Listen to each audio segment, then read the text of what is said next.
Hello, hello everyone. We are back. Welcome back to Corpse Party. We are at the end of chapter 4.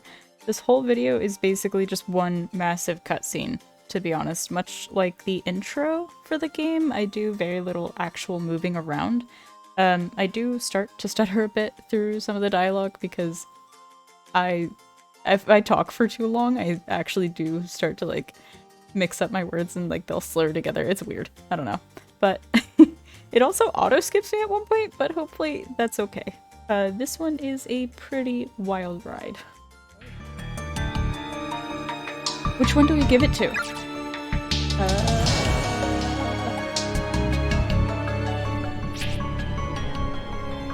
A gurgling girl spirit.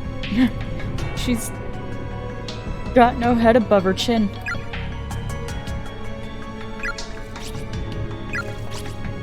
How am I supposed to know whose tongue we've got? Pull out the tongue bag?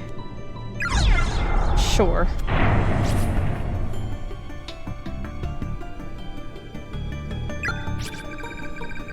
The little girl's spirit is staggering toward Ayumi, blood gushing up from her gaping cross-section of head as she walks.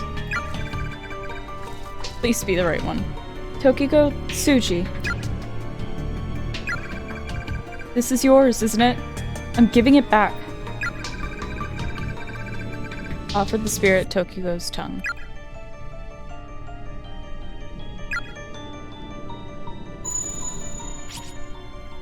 What happened? The other ghost is headed this way. We have to run. Okay, so my guess to go with the most unlikely one worked. Nice. Oh. Maybe this wasn't the right way to go, though.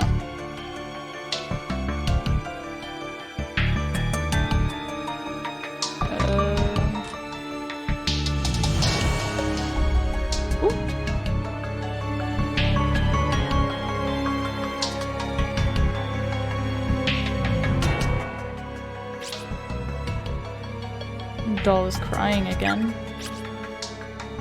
Here we go again. Oh shit. Here we go again. Where the hell is it gonna take us this time? Where your friend was splattered. Ooh. The floorboards beneath that wall. Right under her globby entrails.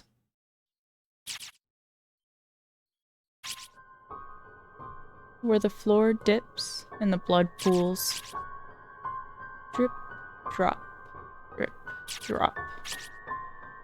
Smelly, smelly, icky, icky.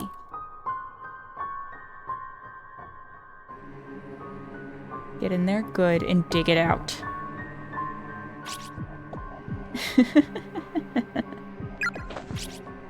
No! No! You getting a good laugh out of this, you sick son of a bitch? God, if that's where it is.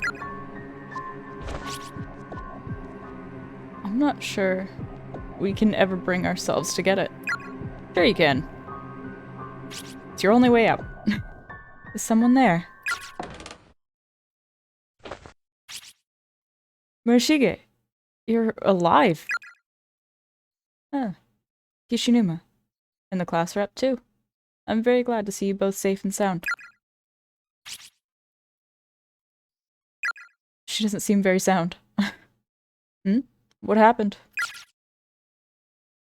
It's a long story. So where have you been? I was in the second wing until a short while ago, but suddenly lost consciousness. But when I woke up here, it felt as if the air had somehow changed. Oh, yes, and I did briefly cross paths with Mochida and his sister. You did? So they're okay too? They are. Though when I next ran into Mochida's sister, it seemed she and her brother had parted ways. Murashige. What is that in your hand?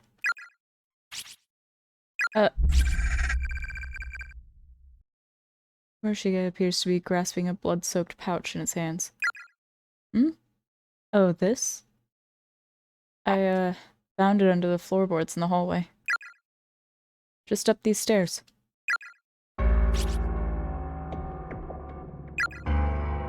Is it some kind of charm? Do you want it? Please, take it. I'm merely searching for a certain someone, so I have no need for charms at the present time. Received another tongue bag from Murashige. As with the others, there's a student ID name tag attached to the front. Heavenly Host Elementary School, Class 5-2. Yuki Kano. Well, I should be going now. Is something wrong, class rep? You look like you've seen a ghost. Yes. One more thing. Mochida said we should all try to meet in classroom 1A. Okay.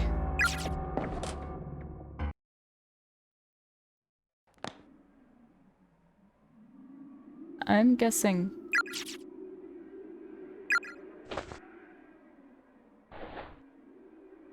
it wasn't from, you know, Suzumoto's spot. Maybe it shifted over a few feet, and he got it from there. I mean, if he didn't, then... that really freaked me out. Did you see his hands? They were covered in blood. Yeah, no, something's definitely off with that kid. Something's wrong there. Okay, I need to save. And I think... that should be the other girl's tongue then, right? Was it this stairwell I could save in? This one from the far side? I'm pretty sure it was. Because, you know, clearly I'm... always right? Look at me go. Okay. Alright, let's see if I die, I die.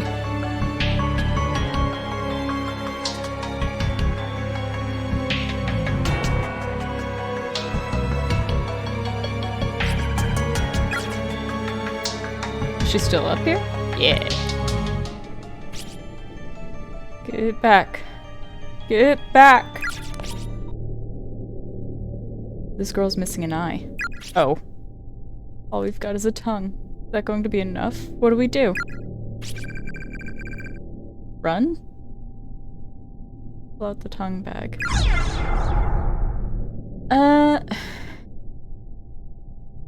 To be fair, she doesn't sound like she has a tongue either. The girl lowers her head and begins rocking slowly back and forth. Yuki Kano? This is for you. It is yours, isn't it? Offered the spirit Yuki's tongue. Anya? Thank you very much. Oh! Sweet! Okay, so yeah.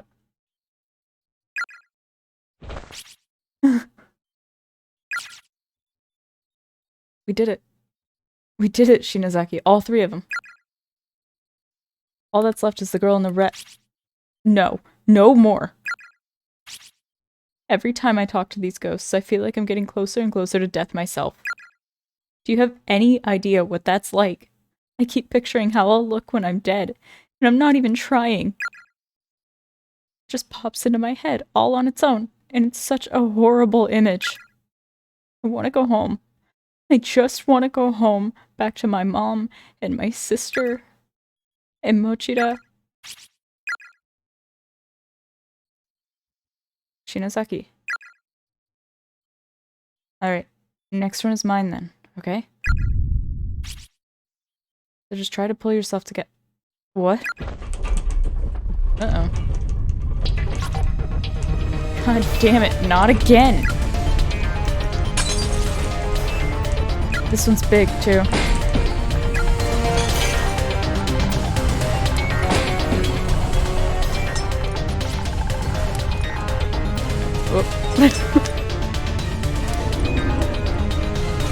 Oh.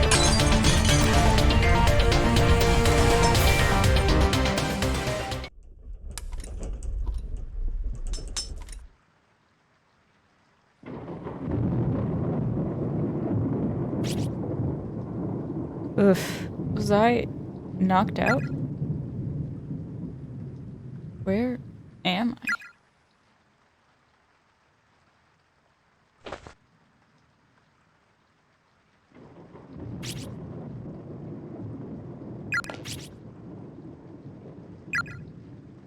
Is this our classroom?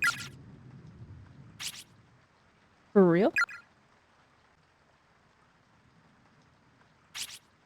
Shinozaki. Hey, wake up. She's breathing at least.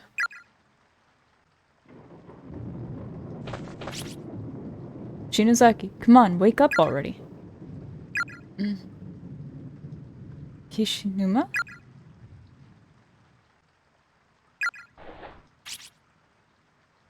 Huh? What? Take a look around you. I can't hardly believe it myself, but here we are. No way. We're back? For real? Is this really our school?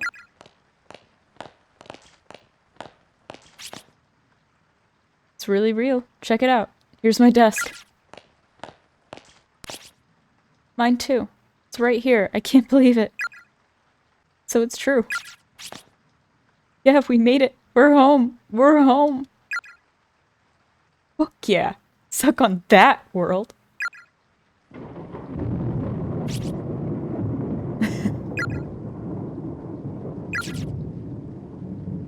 Well, it's kind of bittersweet though, because like their friends are still gone. So, I never thought I'd live to see home again.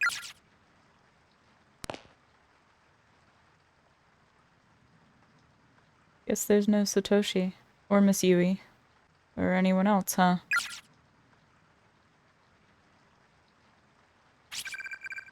There are various notebooks inside with labels like 2-9 day duty log and attendance roster. It's stacked with teaching materials, including the remote for the overhead projector.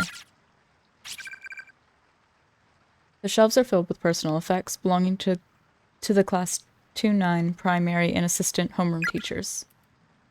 Miss Yui even has some cans of cat food in here.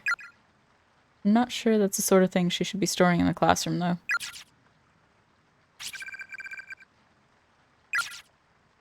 I'm stuck. Okay. I feel like this is fake. I don't trust it. Venturing out in search of others, you find that even the janitor has likely gone home. The lights are out and the halls are pitch black. Only the red glow of the light next to the fire extinguisher offers any respite from the quaint, quiet darkness of the school hallway. Standing around the darkened corridors of our school building at 8 in the evening just feels so surreal.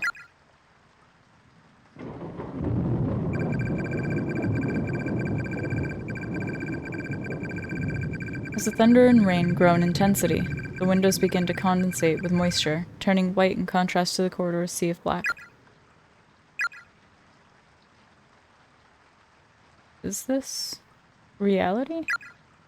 Was everything up until now just a dream? Where am I right now? What am I doing? And, oh, we left her alone. Shinozaki, what's wrong?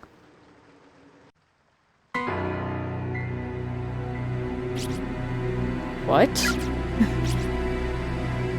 What the hell is this?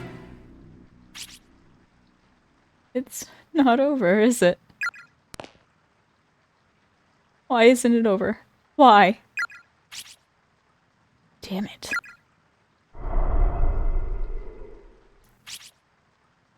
It's you. No. Go back. Don't come any closer.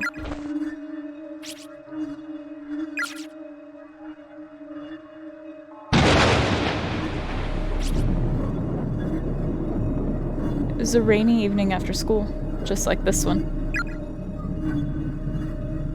On the day I was kidnapped. I remember I had a fight with my mom that morning. Why is she telling us this? I have no idea. I didn't want to see her face. So after school, I decided that instead of going home, I'd park myself in the outdoor walkway for a little and watch the rain. That's when Mr. Yoshikazu showed up. He sat down next to me. I told him all about my fight with Mom, and he listened really closely and just kept saying, uh-huh, uh-huh. He was sick and couldn't speak much, but he was a very kind man. I really liked him. But then...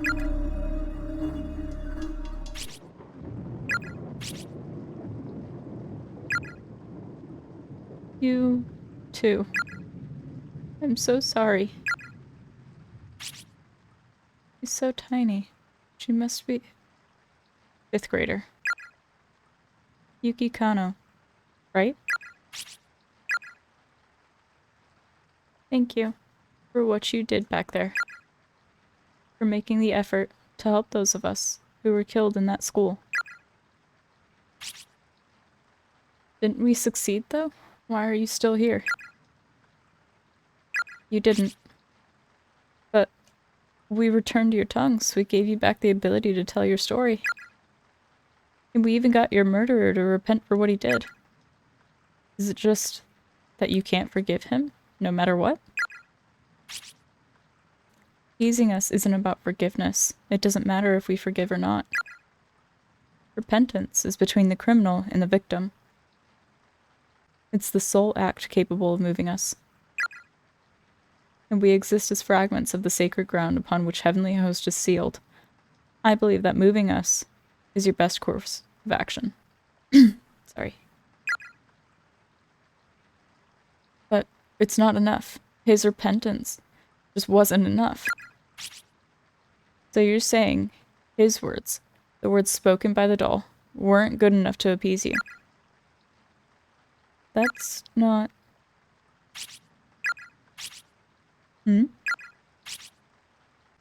So, what then?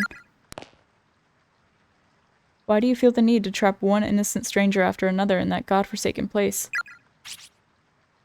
You child spirits are the ones who summoned us there, aren't you?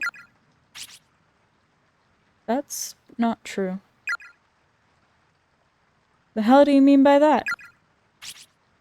We're just the cogs that hold the closed spaces together.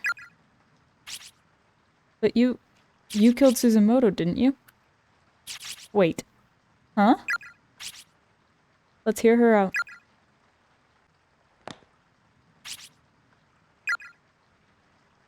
I'm just glad I was able to get even the two of you back to safety. Why the hell are you suddenly so concerned about us? I heard about a situation like this from my sister once. A lost soul whose life was ended violently and abruptly, leaving her with a mountain of worries and regrets. It's kind of like stopping short at the edge of madness. With all sorts of thoughts and feelings swirling around in your head. Your kindly nature and your sudden hatred and panic begin to spin around, and you just start acting out without any sort of control. Your sister some kind of medium or something? Yeah, something like that. So what you're saying is, this little girl and the creepy little girl we met before are two sides of the same coin. I feel for you. I really do. So please, bring the rest of them back. Mochida, Miss Shishido, and everyone else too. Bring them all back home. Come on, you can do it, right? I don't think that's possible anymore. Why not? Those closed spaces have eaten a lot of innocent souls. Far too many, in fact. The grudges of those who died there have filled every last corner of them. There's no room left. And because the agony and pain has nowhere else to go, it's begun feeding on the minds of souls like us who are bound there. It won't be long before I turn back into a vengeful spirit who attacks people like you without mercy. It was so silent for so long that actually made me jump. So, we're going to lose you as an ally then. So why don't you just hurry up and bring them home right now? Isn't there any way for us to save Mochiro and the others? There may be one way. What is it?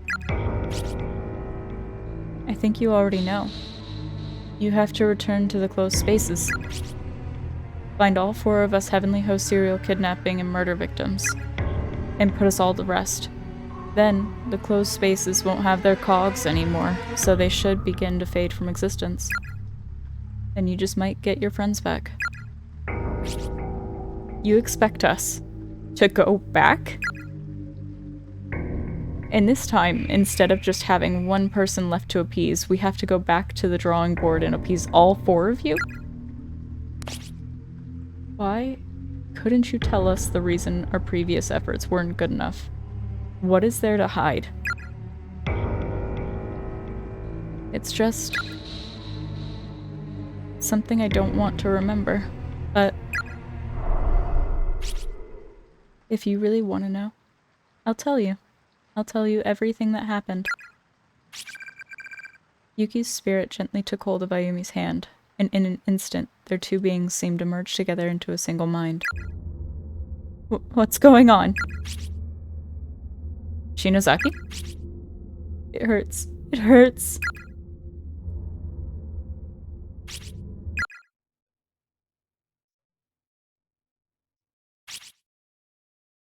Huh? What happened to me? Didn't I pass out? So why am I fully aware right now? Can't see a thing, and I can't move. Like that feeling you get when you're really tired. Sleep paralysis, I think? I don't know, sleep paralysis is a little bit more extreme. Where? Why can't I move?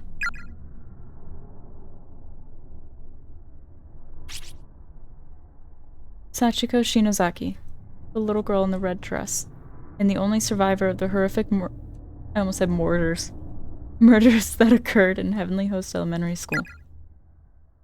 Following the incident, Sachiko's family fled from the area, moving to another prefecture to escape the frightful memories that remained here. Strangely, however, I've been unable to locate any other records of the Shinozaki family. No matter where I look, the only information I can find about them comes from newspaper reports on the Heavenly Host murders. Granted, when an elementary school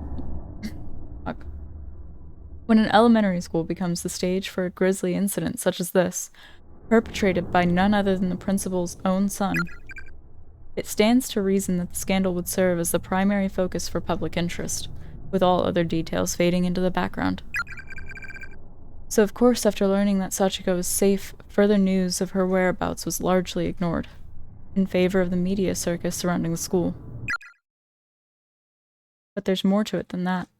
People weren't just uninterested in learning of Sachiko's history of whereabouts. There was simply no data to be had.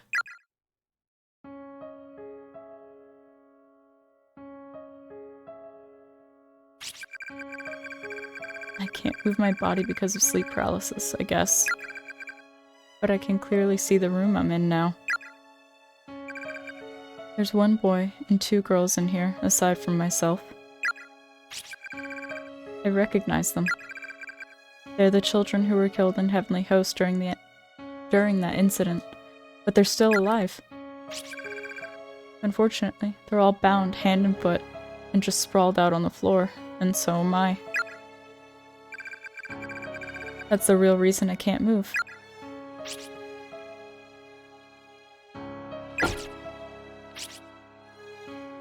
Somebody, please save me.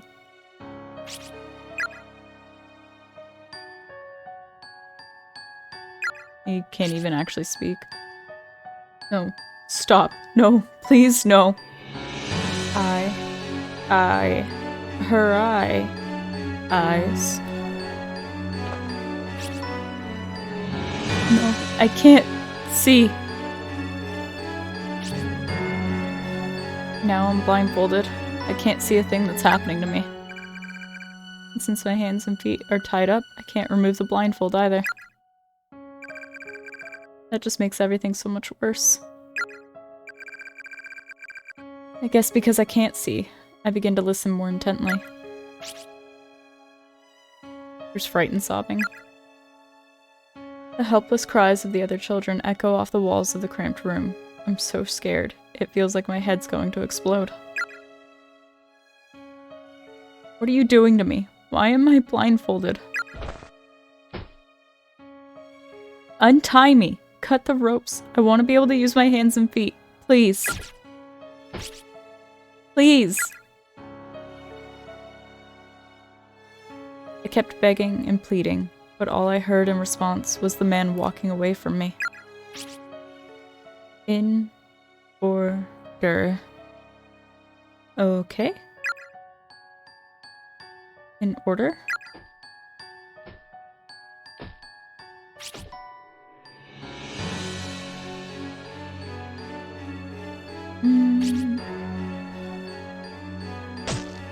Nope.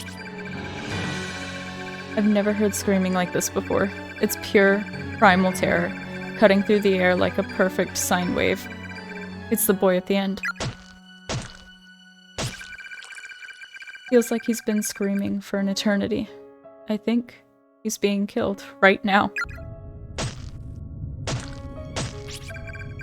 My god, what the hell is he doing to him?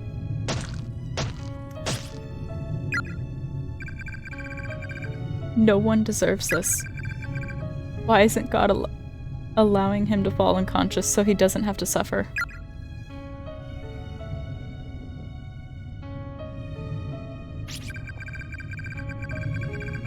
It's been at least a half an hour now. Those inhuman screams of a young boy being ripped apart from the inside. I've finally come to a halt. No. No, no, no.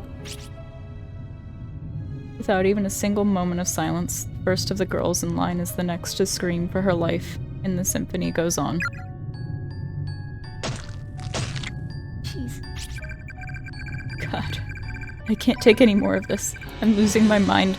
Stop it, stop it, stop it, stop it!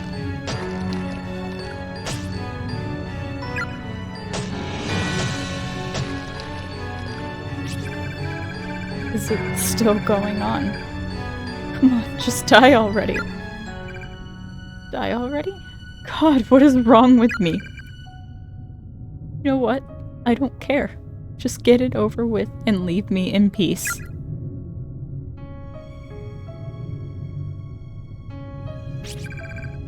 Finally, after hearing a sound like a heavy object being dropped, the noises stopped, and the room grew quiet again.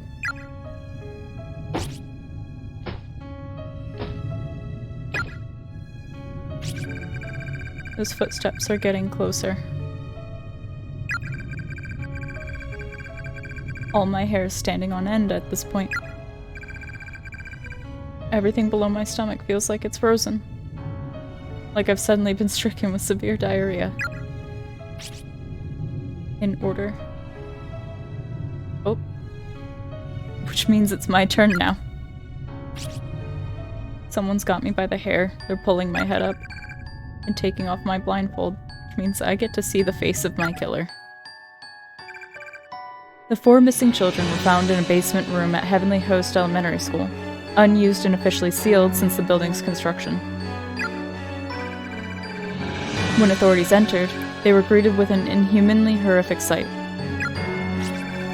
Based upon the evidence at hand, the murder weapon was determined to be a pair of large sewing scissors found in the hands of the accused. Investigators suspected some hesitation in the man's part, however, as the deceased victim's wounds did not indicate that his full strength had been used. Nonetheless, he had clearly acted with extreme malicious intent. The official cause of death for the 3 murdered children has been listed as loss of blood following removal of the tongue.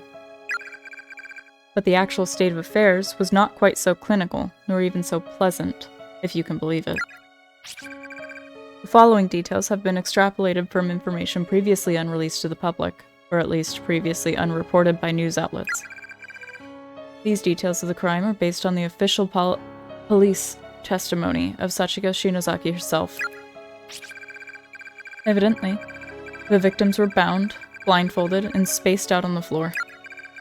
Then killed, one by one. One was repeatedly stabbed in the abdomen with the aforementioned pair of scissors, then had many of his internal organs forcefully dug out. His discarded innards were found partially buried beneath the earthen floor of the basement room. Another was stabbed in the head dozens upon dozens of times, to such an extent that all flesh and bone above her jawline was essentially minced away. With my blindfold removed, the sight that appeared before me was more horrific than anything I could possibly have imagined. The person staring back at me, brandishing a blood-soaked pair of sewing scissors, wasn't the large man from earlier at all. It was one of the children. It was a little girl, her face dyed red with the blood of her victims. She was staring intently at me with soulless, gray eyes, and then she just started giggling. Oh.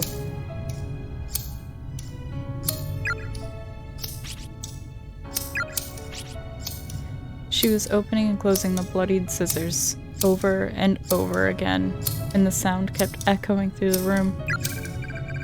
Then she took those dull, rusty, thoroughly blood-soaked blades and slowly brought them closer and closer to my left eye. How? Why? Why is it you? No, no, no! Oof. The 3rd victim was stabbed in the left eye an indeterminate number of times, until her eyeball became soup-like in consistency. She was eventually just left like that, slowly bleeding to death in horrible agony. Strangely, it was only after these mutilations had already been inflicted that the killer went back and severed the victims' tongues. Learning the truth about these proceedings is shocking, even to me. It makes it nearly impossible to accept the murderer as anything but a monster. And bearing witness to every moment of this was a 7-year-old girl named Sachiko. In many ways, she's the most pitiable and long-suffering of them all. But it was through her tearful, frightened testimony that Yoshikazu Yanagihori was officially charged.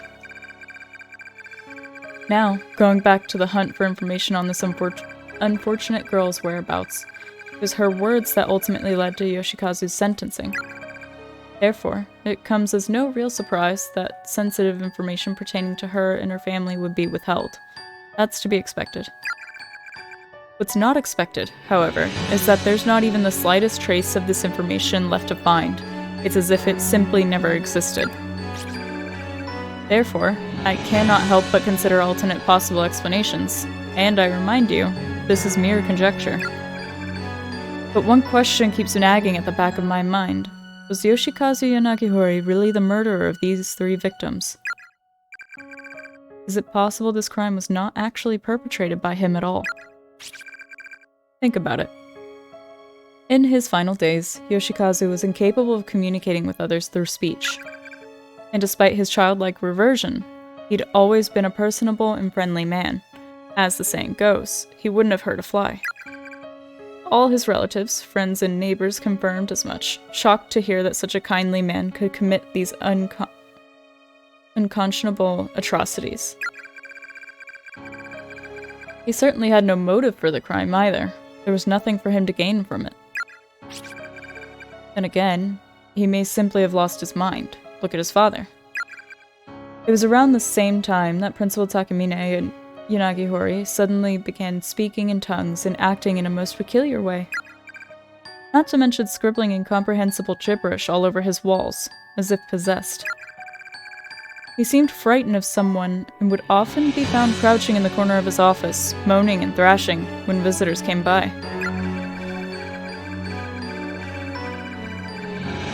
If he could wind up in such a beleaguered state with no warning, then perhaps so too could his son. I believe that we're looking at a curse far more powerful than anything man could devise. From the time it opened its doors to the day it closed them forever. Heavenly Host Elementary School's sealed basement room has existed as some form of cursed ground. And to find the underlying cause, we must go back beyond the infamous kidnapping and murder incident. Back a whole 20 years. I believe I may have found a clue that could shed some light on the situation. It may be a bit far-fetched as leads go, but it is a lead nonetheless. Regrettably, since Heavenly Host was not only closed down but demolished altogether, and another school built in its place, it's no longer possible to investigate the basement room directly. But my protege has found what may be the next best thing. Something that can make the impossible possible once more. Preparations are being made to pursue this lead even now. Be sure not to miss the next installment. It may be the scoop of a lifetime. Jesus Christ!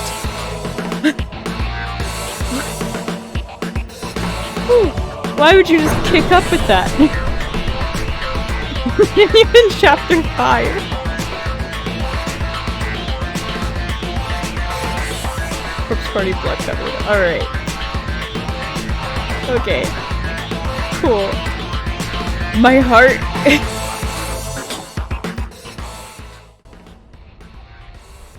Alright. Finally made it through a full chapter without getting the wrong end. I mean, I did, but I kept going. Small success. Because now I have to go back and do it right on the other chapters, but that'll be another day. I'm really glad I finally got back to Corpse Party. I just needed a break from it. It's pretty heavy. But I should be uploading the next one soon. I'll start chapter 5. I'll probably have a few other things to start soon too, so like it'll be different games and then Corpse Party, and like I don't know if I'll be posting the same game consistently, but we'll see. But thank you guys so much for all the support you show me. I do really appreciate it. You guys are amazing. And I hope that you have a fantastic day. Please treat yourself to some self-care. Take care of yourselves. You deserve it. But thank you for watching. Bye!